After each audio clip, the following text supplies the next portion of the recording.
الإسلام وأرشدنا إلى سبل النجاة والسلام.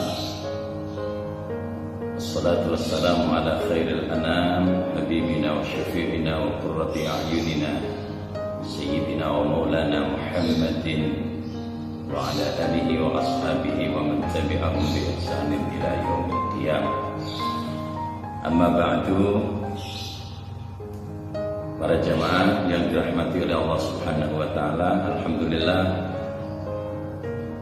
saat ini kembali Allah masih berkenan memberikan anugerah besar kepada kita.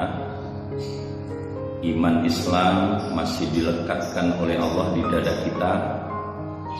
Kesehatan pun masih Allah limpahkan untuk mengiringi langkah-langkah di kehidupan kita. Bahkan kekuatan dan pertolongan Allah pun masih diberikan kepada kita untuk tetap bisa istiqomah menjalankan serangkaian ibadah. Lebih-lebih ibadah di bulan suci Ramadan yang penuh berkah, yang penuh rahmat, baik ibadah wajib maupun ibadah sunnah.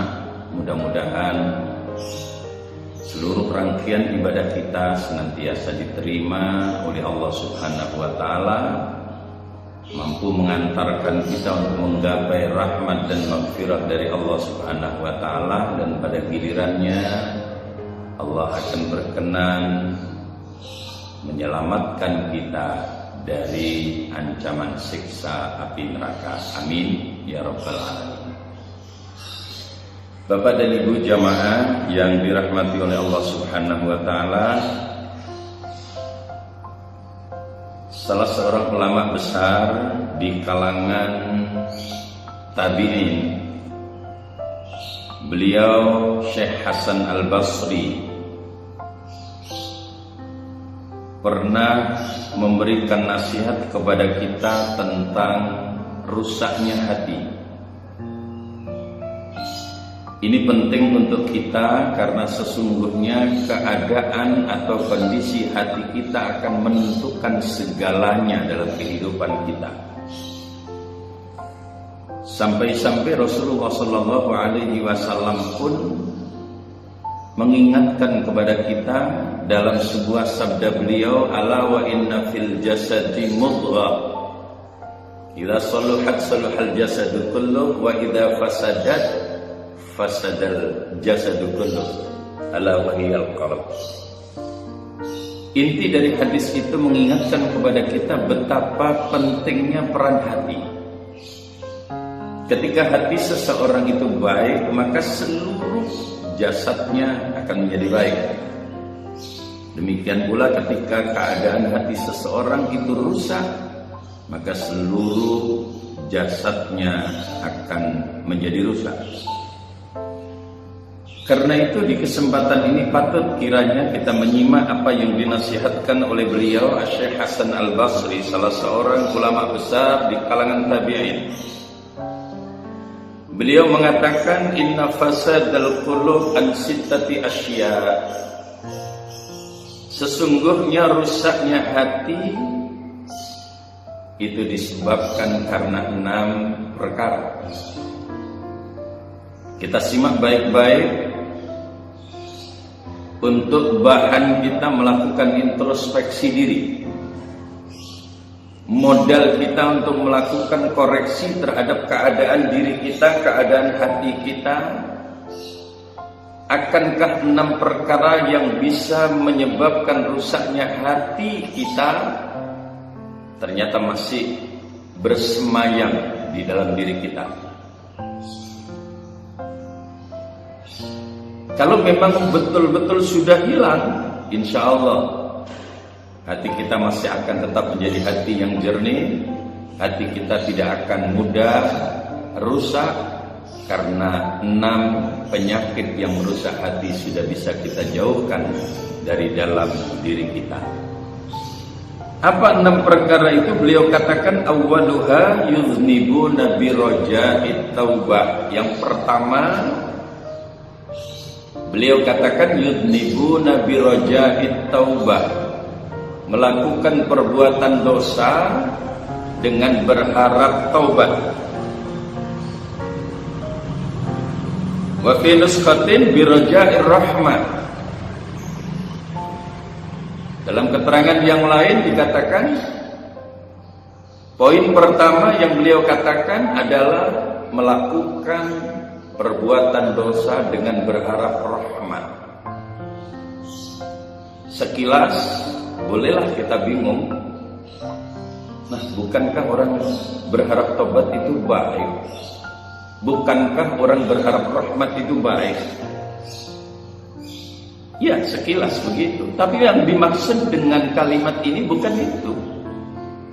Orang yang melakukan perbuatan dosa dengan berharap taubat, dengan berharap rahmatnya Allah Subhanahu wa ta'ala, itu menunjukkan bahwa dosa yang dia lakukan itu dengan sebuah kesengajaan.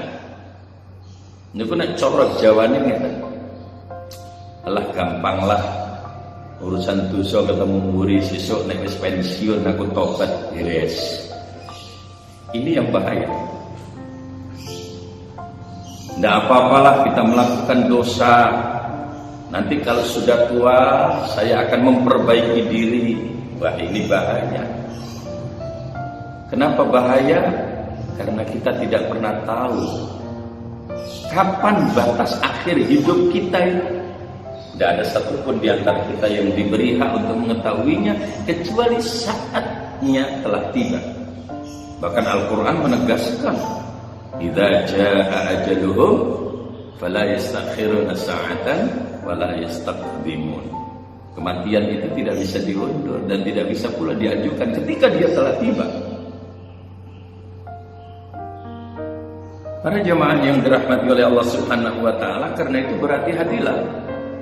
Jangan sampai kita tertipu oleh bisikan-bisikan setan yang terkadang seringkali merasuki hati kita untuk kemudian mengatakan, alah tidak apa-apalah urusan dosa itu, nanti toh saya bisa tobat. Kan Allah Maha penerima tobat. Toh Allah itu Ghafurur Rahim.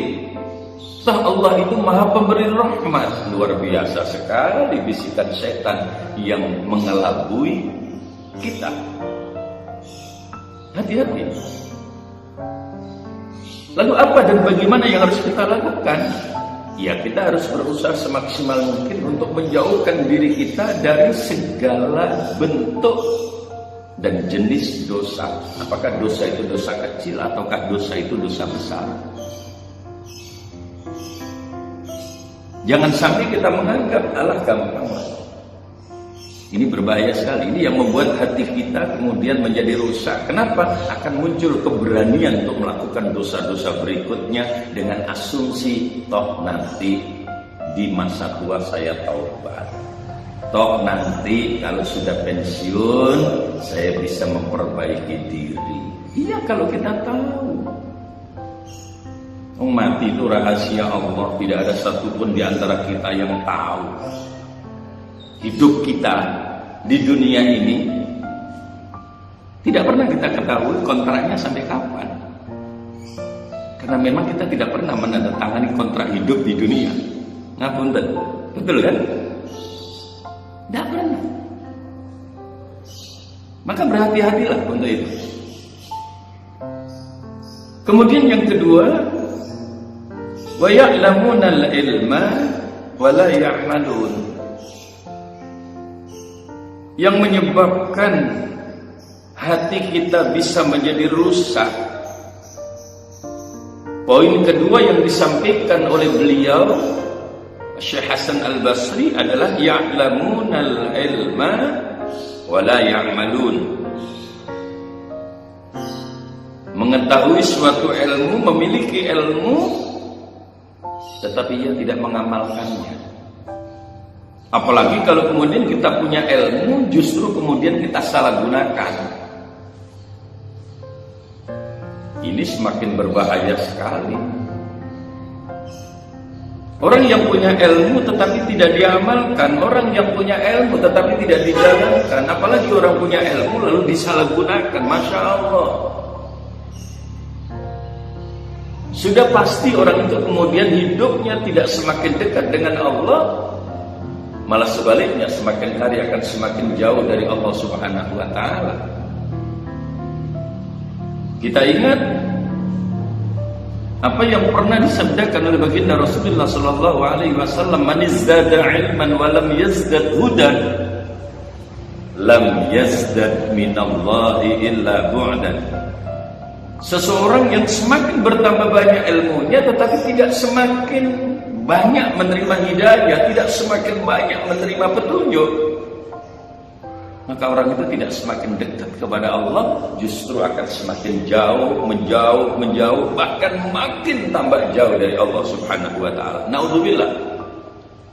Kita tidak berharap seperti itu, justru sebaliknya, kita berharap ilmu yang Allah berikan kepada kita, Allah jadikan, Allah berkenan menjadikannya menjadi ilmu yang bermanfaat.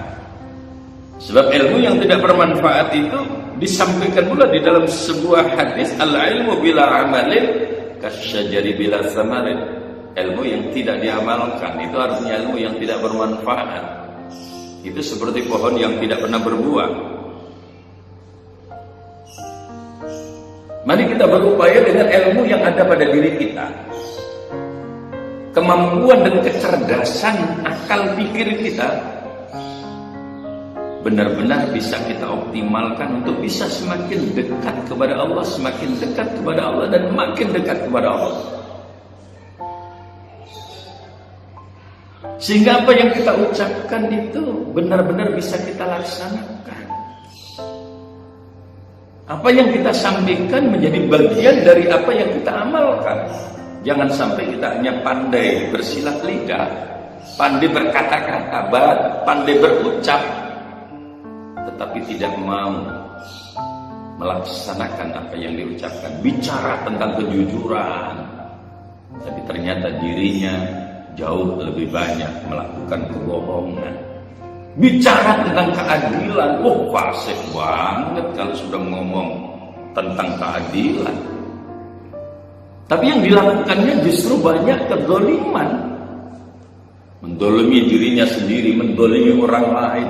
Padahal kalau berbicara, luar biasa ketika dia ngomong masalah-masalah yang terkait dengan keadilan. Berhati-hatilah saudaraku, bersama kita memohon pertolongan kepada Allah. Mudah-mudahan kita menjadi orang yang bisa berhati-hati. Maka tidak heran kenapa Al-Quran mengingatkan kepada kita, kabura maqtan 'inda Allahi an taqulu ma la taf'alun.